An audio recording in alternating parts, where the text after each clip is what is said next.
Draft pick. Kemenangan di game yang pertama tentu membawa angin dan tren yang positif ke arah Onyx. Dan semoga tren positif tersebut terus sampai ke game yang keempat. Let's go. Draft pick game yang kedua. Oke, sementara untuk sekarang draft pick-nya let's go Atlas. Iya tuh, pas ditarik gitu, bukan yang Horden gitu ditarik. Ben pick, Pak. Itu bagus banget tuh, asernya luar biasa. Tapi Digi Estes tetap. Hanya saja yang berubah sekarang adalah Arlott. Fredrin dilepaskan. Bisa saja Fredrin pun akan menjadi milik dari Onyx itu sendiri. Karena ini first pick ya, dan mereka lebih memilih untuk ban terhadap Arlott. Sehingga kalaupun nanti Fredrin diamankan oleh Wise, aku merasa masih ada banyak jawaban nih Pak Pulung dari Onyx itu sendiri. Ingat, Kairi dia sempat bermain Amon juga kan. Jadi ada seharusnya celah yang bisa dimaksimalkan di game yang kedua kali ini ketika Fredrin tidak menjadi salah satu prioritas dari band Onyx. Kadita Kaja sudah dibuang, One lagi dan lagi tidak dilepaskan kali ini. Nah kan, muncul kan? Mereka nggak mau main One tapi tidak ingin memberikan One juga kepada cewek. Dan Beatrix kali ini terbuka, namun Joy yang akan menjadi prioritas. Dihabisin nih. All dipaksa untuk antara main Cloud, main Beatrix, gak akan masalah. Yang penting Joy-nya itu diamankan sama Onyx terlebih dahulu.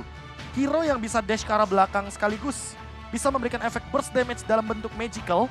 Dan nantinya akan membukakan gameplay juga apakah Joy-nya bakal jadi flex pick. Karena Onyx juga sering banget untuk mengamankan first pick untuk hero-hero fleksibel. Yap. Tapi Joy ya, oke. Bisa Dan- Joy Fredrin bahkan mereka. Iya, sekarang berarti untuk Blacklist, kalau kita melihat bagaimana kemarin mereka menggunakan hero apa aja, Wise, apabila Fredrin ada, Wise pasti akan menggunakan hero tersebut, selalu. Sekarang ada. Ada Fredrin dan Valentina. Valentina. Ini udah hero power sih pegangannya sama Yue. Dan itu udah pasti bakal diamankan juga hero ketiganya bagi My Venus. Karena kalau kita melihat nih, kalau misalkan Cloud akan diamankan terlebih dahulu, Joy ini bisa jadi malapetaka untuk Cloud-nya. Makanya Yves adalah jawaban yang paling aman untuk saat ini. Sehingga nantinya Valentina ketika tidak bisa melakukan farm dengan bebas, tidak bisa melakukan poking damage dengan flawless, sudah pasti Yves dari Suns akan lebih diunggulkan di arah mid lane-nya. Dengan jarak yang jauh, Void Crystal yang bahkan memberikan efek slow.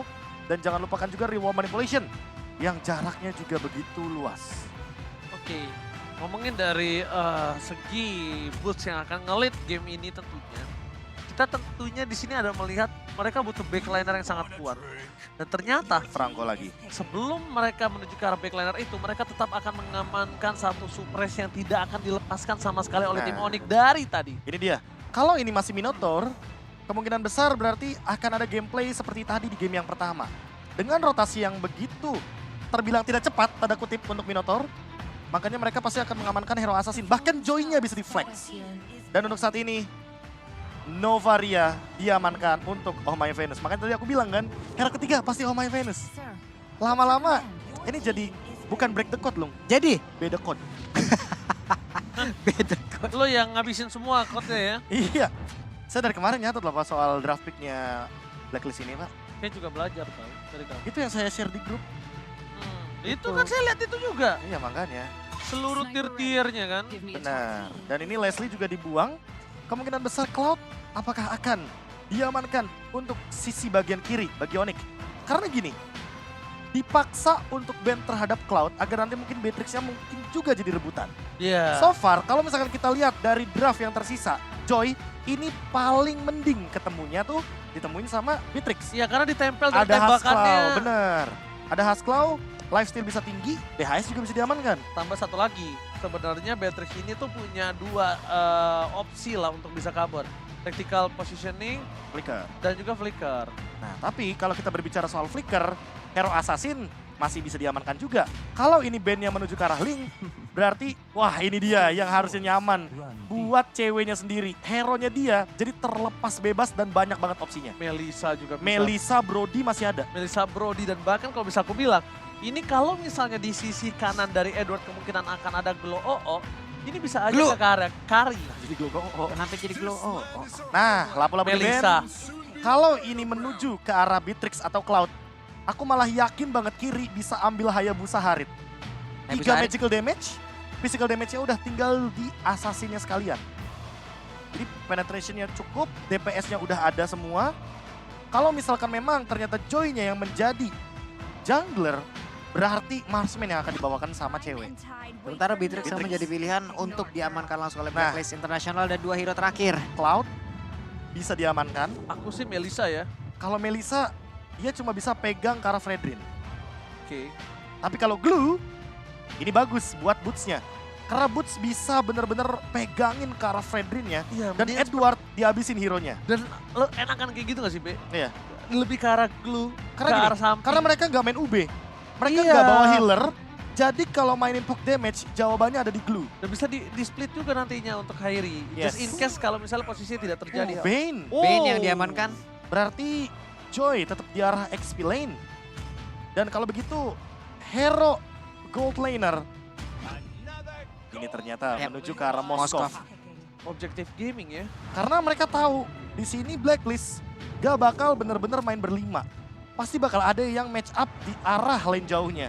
Sehingga Moskov bisa menjadi dua jawaban, main front to back atau dia yang bakal ngeflank. Sehingga split push juga bisa menjadi salah satu jawaban nantinya. Dengan metode seperti tadi yang Link bawakan sama Kairi.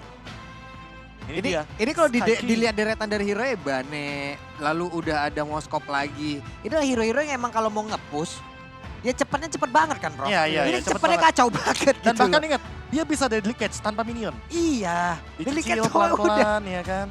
Sampai lunas pelan-pelan dulu, sebulan. Yang penting flat, Prof. Bener, kayak saya tuh. Jangan sampai floating, ntar puyeng. Iya, Teris lah. Opsi terakhir yang memang diprioritaskan untuk memberikan efek ministan. Aku bilangnya ministan kenapa? Karena penalty zone bisa dijawab dengan Purify ketika nanti Suns membawakan Purify. Di satu sisi lainnya, dengan Tough Boots setidaknya efek rantainya itu tidak akan begitu mengganggu. Dan ini dia yang membedakan game 1 dengan game 2. Game 1, Blacklist, lack of CC. Di game 2 mereka sadar, oke kita butuh CC-nya deh. Yep. Jadi bukan hero rotasi sekarang. Hero yang mempertahankan diri di laning. Teris lah. Cuman sekarang untuk Teresa sendiri ya, Moskov juga cewek harus lebih berhati-hati. Kita udah sering banget bagaimana serangan yang akan dilakukan oleh Teresa, penalty zone flicker itu pun bisa menangkap. Karena kita tahu jarak dash, habis Walker yang dimiliki oleh Moskov itu juga nggak gede-gede banget. Jarak untuk dia memberikan hit juga Marksman paling rendah jaraknya. Dan ini yang harus diwaspadain oleh cewek itu sendiri. Dan game kedua sesaat lagi akan langsung kita segerakan, kita sikat langsung untuk melihat apakah round kedua ini akan menjadi milik dari Onyx atau menjadi milik dari Blacklist. Blacklist International versus Onyx Indonesia akan berlanjut dan di game yang kedua kali ini kembali dengan recall tas tribut untuk Hornet kali ini keluar kembali di arah mid lane di menit bahkan belum 1 menit ya Pak Bulung ya. Belum ada. Belum. Dia pakai retri. Wise. Iya, dia Nggak mau jarang, protes. enggak. Soalnya dia jarang untuk bergerak ke arah Lito. dari Lito Wanderer. Dia akan lebih mementingkan orange buff dan purple buff terlebih dahulu diamankan ketimbang dia langsung menuju ke arah Lito Wanderer karena dia butuh Oh My Venusnya level 2 duluan. Yep. Oke, Kiboy coba lihat rotasinya, dia memutar jauh banget loh guna untuk bisa mendapatkan aja ke arah Owl. Cewek akan ngasih informasi, ada pertukaran posisi, akankah berhasil tertangkap? Kalau sampai Aruna Connect dan Flicker bayi belakang, ini akan menjadi sebuah waktu yang emang bisa mereka ambil terlebih dahulu. 2 menit tanpa flicker bagi sosok Beatrix itu udah pasti bakal jadi malapetaka. Iya. Apalagi ketika nanti geng timnya itu gak cuma berdua tapi bertiga, tiba-tiba Samsnya datang dengan reward manipulation. Nah dan itu lihat, dia, Spiro Misery-nya udah mulai connect. Untung saja dia masih bisa melepaskan dirinya. Wah, Oke. refleks yang begitu luar biasa dari cewek ya. Refleks yang tiba-tiba mengejutkan tapi di sisi sebaliknya lihat Wise sudah level 4. Ini harusnya agak cukup berbahaya. Melihat dari para pasukan dari Blacklist International, mereka udah standby on position. Tapi nampaknya dengan ada pergantian posisi dari arah bottom menuju ke arah mid kembali, mereka mungkin masih cacing-cacing naga-naga kali ini. Cacing-cacing naga-naga. Baik. Jadi ini emang 3-man move yang selalu mereka lakukan ketika membawa Novaria. Jadi tujuannya jelas banget ingin membukakan jalan agar Valentina dan juga Novarianya ini bisa mendeliver damage sebanyak mungkin. Namun di satu sisi lainnya, kalau kita melihat dari setup turtle-nya, hanya Edward yang baru secepat itu mendapatkan level keempatnya. Oke, turtle kembali terjadi. Udah dipok terlebih dahulu oleh para pasukan dari Blacklist International. Hah, nggak ada Dan Astral Icon. mereka udah bakal stand by. No Astra recall for this time. Kairi akan coba membuka real world manipulation. Akan dibuka di depan sana banget. Retribution. Watch berhasil mendapatkannya. Kairi akan coba ditangkap begitu saja. Dan hampir saja terdapat satu poin kill. Di sini sebaliknya all ditumbangkan salah pick off di arah bottom lane. Tapi Kairi harus ditumbangkan oleh para pasukan dari Blacklist International. Plus flicker dari seorang Edward. Yap, cuman sekarang cewek udah mendapatkan satu waktu yang begitu baik karena dia bisa memanfaatkan platingan yang akan dia segera lakukan. Karena tadi udah ada tuh, cuman sekarang kehabisan dengan wave minion, dia pun harus mundur kembali di tempat lainnya nih Prof. Boot. Ya, mengeluarkan satu buah electrifying beats untuk mengusir juga Edward agar setidaknya melakukan recall. Dan lihat, Corrosion Sight di menit yang kedua 40 tadi. Dan Owl benar-benar tertekan, ketinggalan farming sekitar 700 gold. Dalam posisi sekarang yang tentunya diuntungkan sekali bagi cewek. Renas apatinya hanya untuk mereset saja dan last hit masih diamankan oleh Owl. Sayang sekali nampaknya. Hampir aja itu Kiboy Ya, ya. karena dia tahu kalau misalkan Owl-nya ini udah flicker. Jadi kalau seandainya itu tadi nggak ada tactical repositioning, udah pasti bakal jadi makanan untuk Onyx itu sendiri. Yap. Jadi Kiboy dan juga cewek dengan deretan dari talent emblemnya yang tadi udah terlihat. Ada Impurage juga kalau nggak salah yang udah diamankan oleh Suns. Alright, tapi kalau misalnya kita melihat dari posisi Suns di area mid lane, dia tidak mau terlalu terburu-buru ya. Ini agak cukup berbeda dengan pergerakan dia sebagai seorang mid lane yang cukup agresif. Notabene-nya dia akan lebih mengamankan Titan kembali, tapi Kiboy akan menjadi korban selanjutnya. Flicker berhasil dikeluarkan begitu saja. Belum ada yang bisa mendapatkan seorang Kiboy. Bahkan di sisi sebaliknya, ini ada satu buah sabitan tombak lintas Itu Sumatera yang gagal. untuk last hit lebih tepatnya. Iya, Itu di-clear aja. dia mau last hit gerobaknya karena itu yang paling penting dari gold laner. Untungnya dia dapat, jadi nggak bakal merugi-rugi banget lah. Dan kali ini langsung dipaksa reward manipulation. Oke, Edward kena flicker. Langsung reward manipulation diberikan kembali pada pasukan dari Blacklist International. Ini ada informasi yang cukup mahal banget untuk Oni Indonesia. Kalau di tim fight nanti, Edward kemungkinan tidak akan memiliki penalty zone. Yap, oke ada 3 player sekarang dia bergerak di bagian bawah tapi terlihat Astral Echo-nya. Satu Iron Hook gak kena ke arah siapapun. Turtle akan menjadi tujuan oleh Blacklist International dan Boots sudah mulai bergabung. Dengan Factory Fan udah langsung dikeluarkan. Boots-nya ada satu dari Clash yang langsung dikeluarkan dan benar saja Turtle-nya berhasil diamankan. Tapi Wise berusaha untuk maju ke bagian depan dan juga cewek udah berhasil maju dan Effecton yang dikeluarkan. Tapi Edward mundur kembali dan juga tertinggal nih Zi. Press Rod berhasil dikeluarkan begitu saja tapi Edward bakal coba dihajar. Fiction this moment dan bahkan terperangkap. Satu hit terakhir menuju ke sarang Yue gagal didapatkan. Tapi keuntungan dimiliki dari Blacklist International kali ini hanya sebatas point kill. Dari segi objektif gaming mereka gagal mendapatkan turtle. Dan bahkan Oh My Venus masih mau lebih. Kiboy kembali coba untuk mengcover pergerakan dari seorang cewek atau CW. Yep. Ini untuk cewek sendiri untuk damage-nya ya belum terlalu besar. Dia masih butuh DPS yang jauh lebih besar lagi. Mungkin untuk Corrosion Sight oke lah udah ada gitu. Tapi hanya dengan Corrosion Sight untuk menyikat ke arah dari Edward, Wise. Ini butuh waktu ya lama banget jadinya. Ya di satu sisi lainnya kali ini Turret mungkin agak sedikit terancam karena tadi di menit yang keempat udah ada rotasi duluan dari Owl. Karena dia sadar betul dia kalah lane. Dia daripada lama-lama di arah bawah dan Turtle dia juga stay di bawah. Mendingan dia main split aja. Dia tidak memakan gerobak gold yang begitu banyak, tapi setidaknya dia makan platingan gold di arah top lane dari XP lane-nya. Alright, tapi di arah top lane bahkan konsel telah dikeluarkan karena informasi telah diberikan membuat para pasukan dari Blacklist International stand by no position. Golden Staff dimiliki. Para pasukan dari Blacklist mereka masih gagal mendapatkan satu point kill, tapi setidaknya at least mereka mendapatkan satu buah top turret, Pak Polo. Yep. Satu outer turret, mereka udah mulai membalaskan keadaan apa-apa yang udah dilakukan di game yang pertama tadi. Mereka belajar, mereka evaluasi cepat dengan Beatrix, mereka paksa, mereka buat sebuah area yang memang tadi tempat lain ada fight dan juga ada space yang diciptakan. Outer turret sekarang udah mulai berantakan. Ice Queen One, Blade of Despair, item-item core sudah mulai diamankan dari masing-masing players. Dan kalau kita melihat dari Kiboy, Iron Hook yang dari tadi mungkin dilepaskan, belum mengenai siapapun target karena memang minimnya informasi yang diberikan. Berbeda dengan Novaria. Dia punya Astral Echo, dia bisa membuka luasnya map yang nantinya akan menjadi teritori dari Blacklist International itu sendiri. Sementara item Radiant Armor, jawaban dari Suns. Agar nantinya ketika ada real world manipulation, dia bisa mendinai magical damage. Ya, sini dia yang diinginkan oleh seorang Suns, tapi ternyata real world manipulation telah dibuka, membuat buying time yang dimiliki dari para pasukan Blacklist International, membuat free turtle kembali di tangan dari Blacklist. 2 turtle, no perfect turtle untuk kedua belah tim dimanapun. Dan bahkan ada Boots kembali lagi mencoba untuk berdansa, bernyanyi. dan membuat para pasukan dari Black di sini agak cukup ketar-ketir dengan damage yang dia miliki. Iron Hook tidak manciman yang mantap nampaknya 40 kali ini. Betul sekali, tapi sekarang point kristalnya connect karena 2 orang loh, ada Efek Slow. Ada Wise yang tepat berada di depan dari Keyboy, tapi mereka belum mau melakukan sebuah team fight ya. Kecuali nantinya mungkin ada satu orang yang benar-benar tertarik, tapi di bawah. Lagi dan lagi, ada sebuah setup yang begitu baik, untungnya sempat pulang. Ini namanya metode Kamboja. Mereka nggak mau team fight sebelum item jadi. Iya. Mereka lebih milih untuk save position dulu. Onyx lebih penting punya item ketimbang memaksa team fight di early game, tapi nggak dapetin poin yang trade-nya seimbang. Dan lihat di top lane. Waduh. Kairi terperangkap, mencoba menyelamatkan dirinya. Masih ada ikat sapu-sapu di depan sana. Keyboy mencoba melakukan zoning out, tapi oh my Venus. Almost but it's never enough. Tidak membuat seorang Kairi berhasil ditumbangkan di arah top lane, 40. Enggak sebanyak ini spesifisikan di dunia, kenapa lu memilihkan sapu-sapu, Ji? Ya karena dia berada di lantai gitu loh. Iya. Karena kan bisa Agak dibilang. beda emang. Agak beda memang filosofinya kalau dia. Iya, iya. Oke lah. Iya lagi. Kita Harusnya kan ikan hiu goyang-goyang. Apa tuh? I love you sayang. Ikan sapu-sapu ikan hiu. Apa Harusnya. I love you. ikan hiu kan sapu-sapu. I miss you tuh. Apa sih? Dasar.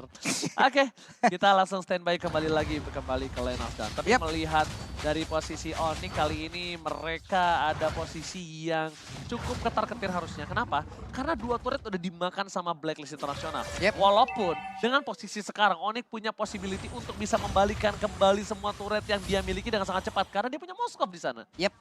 Ini akan kita lihat kira-kira Prof efektifnya untuk metode yang dilakukan oleh Onyx ini di menit berapa? Karena mereka kan memang menunggu item jadi nih. Item cukup lah, bukan item jadi. Kayaknya di menit 16 baru aktif deh. 16? Iya. Buset! Serius? Ini main safe aja, asal jangan terlalu overcommit aja. Jangan terlalu banyak trade kill ya kan, jangan sampai nanti Blacklist dapat 4, ternyata Onyx cuma dapat 1. Gak apa-apa dikasih Lordnya, yang penting Moskovnya farming. Dan kalau bisa Kairinya tetap berada dalam level yang tidak begitu jauh perbedaannya. Waduh, retribusi di short point. Tapi musuh akan coba ditumpang di depan sana. Ada satu pemain kill didapatkan karena sangat mahal. Battery, reward manipulation, dibalas dengan reward manipulation. Tapi nampaknya masih belum cukup enough kali ini. Tapi lihat Ini cewek dia, di arah maksudnya, bottom lane. Ini yang gue bilang 40. Sebenarnya dia punya power untuk balikin turret 2. Dengan 2 ini dengan sangat-sangat mudah. Gak cuma itu, lihat all-nya. Dia tumbang walaupun tidak menggunakan flicker. Tapi vengeance dari Boots membuat hal tersebut jadi nyata. Yaitu adalah engage terhadap gold laner belakang tanpa ada efek suppress. Dan sekarang memang terlalu jauh sepertinya dari all-nya itu sendiri untuk menggapai item-item magic defense. Karena kalau kita lihat dari Boots-nya itu sendiri, dia hampir mendekati ke arah Bloodwings. Dan dia selalu membuat item seperti itu. Habis Holy Crystal, langsung Bloodwings. Ya karena Gak pakai lama dia. Ini udah jamnya Boots untuk bekerja ya. Untuk emang bisa mengusir Beatrix-nya keluar dari kerumunan team fight nantinya. Karena dengan Joy yang ada di bagian bawah sekarang, mobilitas dia sangat tinggi. Dia untuk bergabung sama dengan rekan-rekannya sangat cepat sekali. Tapi Lord, ini yang harus diwaspadain oleh Onyx. Dengan satu Lord ini bisa aja objektif lain juga berantakan. Posisi 4-1 di mana Boots-nya lebih mengendalikan yang ada di bawah. Karena biar tidak terlalu ini juga ya, outnumber juga di arah top lane-nya. Dan lihat, secepat itu untuk urusan clear wave. Yes, lifestyle-nya juga udah mulai kenceng. Lifestyle. Oke, lifestyle-nya udah mulai. Lifestyle, gaya hidup dong. Oke. Ini gue udah megang pulpen kayak begini nih. Oke, tapi orang bakal ada surprise satu menuju ke arah seorang my Venus ter-take down. Fokus ke arah belakang, bahkan harus menggunakan flickernya. Informasi telah diberikan, tandanya apa? Boots bisa bebas meng-reach up seorang karena no flicker untuk kali ini. Dan ini dia yang dicari sama Onyx. Mereka ingin mengulur waktu selama mungkin agar cewek Kairi dapetin item maksimalnya. Dan jangan lupakan, Boots sesaat lagi dia punya Bloodwings. 4 lawan 1, apakah bisa escape? Sakit banget. Digocek. Sakit banget. 4 versus 1, Boots still survive kah? Nampaknya kakal. Dibalikan kembali keadaan, tapi lihat cewek. Wah, 2 tower. Menukar ke semuanya itu dengan sangat maksimal. 2 turret ditukar dengan seorang Boots. Mahal nian, Pak Pulung. Ini cewek udah kayak sales yang dikejar sama deadline-nya nih. Di mana penjualannya? Sekarang mau nggak mau hari ini udah harus ada datanya ataupun tertutup semua target dan bener. Inner taring bagian atas udah hancur lagi, Pak. Dan bahkan Main samping nih. main samping dua-duanya hilang. Ini lagi-lagi cewek masih punya satu slogan Pak Pulung dengan Apa slogan, itu? Tambocie! Tapi If, sekarang untuk Suns kurang mengetahui ataupun tidak melihat bagaimana pergerakan Yu tadi yang udah masuk dalam rumputan. Hanya saja sekarang Retribution udah mulai connect, tapi Wise udah mendapatkan begitu banyak damage yang masuk di dalam tubuh dari cewek. Tapi Wise masih berhasil perkit dari area tersebut, selamatlah sudah dirinya. Ya, efek dari Demon Hunter Sword Golden Staff tentu akan membuat bagaimana cewek makin powerful dengan Husklaw-nya. Inspire pun ready dan teamfight mungkin akan dipaksakan nantinya ketika Blacklist International berada dalam posisi yang terlalu offside. Oke, masih menunggu permainan dari Blacklist Internasional dan bahkan ini dia. Mereka harusnya akan teamfight di sini. Mereka nggak akan lepasin Lord yang di menit ke-12. Kenapa? Karena mereka sangat membutuhkan dari charge Lord itu sendiri. Bahkan para pasukan dari Blacklist Internasional mereka udah standby in position. Informasi telah diberikan, Edward berada di arah top lane. Akankah mereka akan memancing team fight? Dan Blacklist International udah berada di garis depan. All standby in position. Satu Iron Hook, gagal tapi post. Versus everybody, menuju ke arah seorang Ul. Tidak bisa ditembak, dan bahkan Ul menggunakan flickernya mau tidak mau. Membuat Kairi mendapatkan free hit. So Brad membuat para pasukan dari Onyx Esports kali ini mendapatkan satu ball Lord. Walaupun cewek ditumbangkan bersama dengan seorang Boots, setidaknya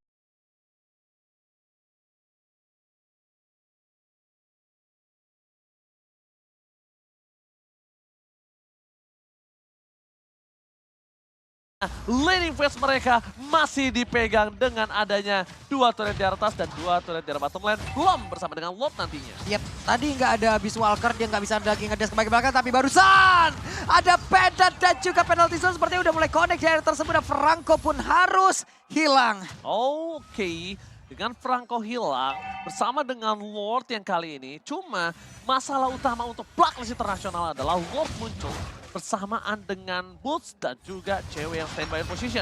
Retribution dari Kairi terlalu terburu-buru, nampaknya agak sedikit ragu di depan sana Pak Pulung. Yap, Renar, buset ada dua sniper jarak jauh. Yang satu physical, satu magical, lu bakal pilih yang mana? Kayaknya mending physical sih, karena yang magical punya dire hit ya. Anyway, di satu sisi lainnya, karena ini udah balik lagi dari Onyx, mereka bakal setup. Hanya saja, yang sangat disayangkan adalah flicker dari Keyboy ini masih belum ready. Kalau sudah ready, sudah bisa dipastikan akan ada satu front line yang mungkin akan bisa langsung di Bloodihan. Atau setidaknya nanti Boots akan di follow up oleh Keyboy dengan menggunakan satu buah flickernya. Oke, masih menunggu Keyboy mendapatkan satu nampaknya di sini Pak Pulung ya. Yap, hampir aja. Dari tadi belum ada satu tarikan yang emang krusial banget yang diciptakan oleh Keyboy, tapi kita juga berharap nantinya ya dengan adanya flicker yang mungkin beberapa kali flicker dan juga Silent Bloodhound. Rope. Oke, satu item yang bagus banget, Athena Shield kayaknya bakal dimiliki oleh cewek karena secepat mungkin dia ingin menghindari satu buah dire hit yang dimiliki oleh Oh My Venus. Karena memang balik lagi combo sniper dan juga Astra Recall ini sangat mengerikan sekali. Dua arah sekalipun bisa dia lontarkan, dan di satu sisi lainnya itu dia yang paling menyebalkan dari Novaria. Pematahan setup dan durasi 8 detik mendapatkan informasi dari Onyx. Sehingga nanti ketika di area Lord, ini yang paling berbahaya Novarianya sebenarnya, ultimate-nya. Apalagi durasi 8 detik ultimate-nya, cooldown-nya cuma 20 detik. Jadi ada interval waktu 12 detik untuk melakukan setup dari Onyx. Gimana caranya Onyx untuk menemukan setup tersebut lah yang nanti akan menjadi jawabannya untuk 40 detik ke depan. Yap, ini deh cewek Orange Buff akan menjadi satu bahan bakar dulu untuk dirinya sebelum nanti mungkin ada team fight yang akan terjadi karena udah ada setup lagi dari Blacklist di bagian tengah. Ini udah yang ini setupnya 4-1, 4-1 dan 4-1 ini baru kelihatan aja nih Franco ke bagian bawah nih. Coba back up ya. Yap. Bahkan lihat Kairi sampai pakai retributionnya karena dia terjadi traumatik ketika Orange Buff di arah bottom lane dikasih ke arah cewek. Iya. Tapi ternyata diambil sama seorang Wise. Wise. Dan bahkan tadi juga bisa purple buff diamankan oleh seorang Oh My Venus. Informasi yang telah terlihat adalah di mana bus arah di arah bottom lane. Blacklist International standby in position. Kembali lagi belum terjadi Iron Hook mancing mantia mantap dari seorang Keyboy. Masih menunggu momentum. Dan Lord kali ini akan menjadi satu momen yang sangat penting. Kairi bakal coba di-all begitu saja. Kairi ter-take down. No retribution. Masih ada satu buah immortal tapi dengan sangat cepat dihilangkan oleh para pasukan dari Blacklist International. Blacklist International berada di posisi yang sangat diuntungkan dengan adanya 4 versus 5. Tapi ternyata Edward akan mencoba mencari satu buah zoning out terhadap para pasukan dari Blacklist. Oh My Venus standby opposition. Dilakukan manipulation. Tapi lihat damage dari seorang cewek. Terlalu sakit cewek masih berada di depan sana. Depan karena press point yang hendak menaik siapapun. Di sini sebaliknya Bruce Boots berhasil diberondong oleh para pasukan dari Blacklist Internasional. No Retribution, Wise memiliki Retribution, Flicker telah digunakan, Iron Hawk! Tapi nampaknya masih gagal untuk bisa mendapatkan Lord yang kali ini. Oh my god, ini bukan hal yang baik untuk para pasukan dari Onyx Indonesia. Karena mereka kehilangan 3 pemainnya, Profesor. Wah, ini kalau misalkan kita lihat sedikit ya, bagaimana all-in-nya Blacklist International kepada Kairi itu adalah awal mula dari bagaimana Blacklist melakukan setup. Berarti memang ketika berdekatan dengan menit-menit atau detik-detik Lord muncul, kayaknya harus lebih berhati-hati dan harus lebih memperhatikan bahwa pemegang kendali map untuk saat ini ada di tangan Novaria. Makanya setiap map akan dibukakan oleh Novaria, dia akan mencari informasinya dari Oh My Venus sehingga macro play dari Blacklist ini lebih unggul 1 langkah sedikit daripada Onyx. Hanya saja untuk urusan defense, balik lagi. Dengan pasif daripada Moskov, cewek seharusnya bisa maksimalin hal tersebut agar tidak semudah itu Blacklist melakukan endgame. Oke, karena masih terlalu jauh dari endgame, bakal Lordnya ditahan sebelum memasuki 1 base turret. Selesai dengan sangat cepat, tidak ada charge, dan bahkan dengan adanya Lord di menit kali ini benar-benar nggak cuan kalau menurut aku. Kenapa? Inner turret pun bahkan masih ada tersisa 1 di bottom lane walaupun di mid lane pecah. Oke, itu Mulai dia. lengkap juga itemnya. Tinggal kita lihat nanti apakah secepat mungkin dari Kairinya akan menggantikan immortality tersebut dengan Winter Truncheon. Dan 5 pemain ke arah bottom lane langsung terspill juga sepertinya. Waduh, ditembak, di all-in begitu saja. Terperangkap oleh para pasukan dari Blacklist Internasional. Terperangkap, dan bahkan di depan sana Reward Manipulation membuat seorang Wise tershutdown. Finally, Wise kali ini tidak bisa menjadi satu badan untuk para pasukan dari Blacklist Internasional. Maciman yang mantap! Walasen, cewek berhasil mendapatkan 1 point kill. All di depan sana, masih coba untuk melakukan one balance situation. Terperangkap, 1 Maciman dia mantap di momen yang sangat tepat, Pak Bulung. Yap, itu tadi Iron Hook ditambah lagi dengan ada 1 Spear Misary yang emang mementokkan langsung Wise ke arah dinding. Tapi Venus berusaha untuk memberikan bantuan, hanya saja tertangkap juga. Ini dah momen balikan yang akan diberikan kepada Moskov ataupun nantinya keseluruhan dari Onyx untuk bisa membabat habis seluruh turret yang ada. Iron udah mulai connect lagi. Langsung dari selanjutnya terperangkap, Edward masih bisa balikan ke arah belakang bisa berikan penalti zone yang all out untuk defensif. Tandanya kali ini ikan sapu-sapunya melenceng. Nampaknya tidak pakai power steering. Udah all out semua loh tadi, udah all in semuanya di situ. Tapi apalah daya, ada flicker dan juga penalty zone tadi yang sepertinya dikeluarkan ya Prof. Ya, untuk defensif jadi tidak akan ada serangan ofensif ke arah belakang. Cewek sepertinya cukup bebas. Apalagi Inspire-nya akan ready sesaat lagi. Tinggal kita tunggu nih, Keyboy dengan Iron Hook-nya berhasil mendapatkan Oh My Venus. Setidaknya itu menjadi jawaban. Karena Oh My Venus dari tadi benar-benar mengendalikan dengan Astral Echo-nya. Dari lini belakang, dia tidak tersentuh. Sekali tertangkap, Blacklist sudah bisa dipastikan akan lumpuh. Dan untuk Lord saat ini, ada kemungkinan Onyx akan mengembalikan bagaimana counter attack-nya. Dengan keuntungan di arah bottom lane, split push bisa dibuka. Tapi di arah top lane-nya Kairi, ingat dia ada efek knockback. Sehingga akan menguntungkan sekali dengan deadly catch. Dilepas. Apakah benar-benar dilepas? Kairi lagi-lagi benar-benar diberhentikan dengan Reward Manipulation. Apakah Tapi ternyata berhenti? belum selesai sampai di sini. Apakah berhenti? Masih di depan sana. Mereka coba adu Tivan, tampakan Retribution gagal. Berasa didapatkan oleh para pasukan dari Blacklist Internasional. Kima di depan sana akan coba ditumbangkan. Immortality sudah tidak ada. Dan Wise akan menjadi korban keganasan dari seorang Boss. Boss versus terjadi. Dan bahkan di depan sana shutdown terjadi. 2 point kill. Bahkan membuat para pasukan dari Blacklist Internasional mendapatkan kerugian 3-man down. Counter setup itu yang dinantikan oleh Onyx. Mereka sudah paham betul. Selama ada Astral Echo, selama ada ultimate dari Novaria, mereka nggak akan bisa setup. Mereka nggak bakal bisa. Kalau Astral Echo-nya udah keluar, itu baru saatnya Boots akan bersinar. Dan ini dia, Lord yang hanya akan jadi Lord giveaway. Sia-sia. Sia-sia. Karena apa? Karena memang walaupun Lord menit 18 tidak akan ada efek apapun. Dan lihat minion di arah mid lane akan didorong oleh Onyx. Mereka akan memanfaatkan 2 lane untuk push. Mungkin bisa endgame. Oke, ini bencana untuk Oni. Reward Manipulation, fokus ke arah base-nya. Gak boleh apa-apa terjadi. Cewek!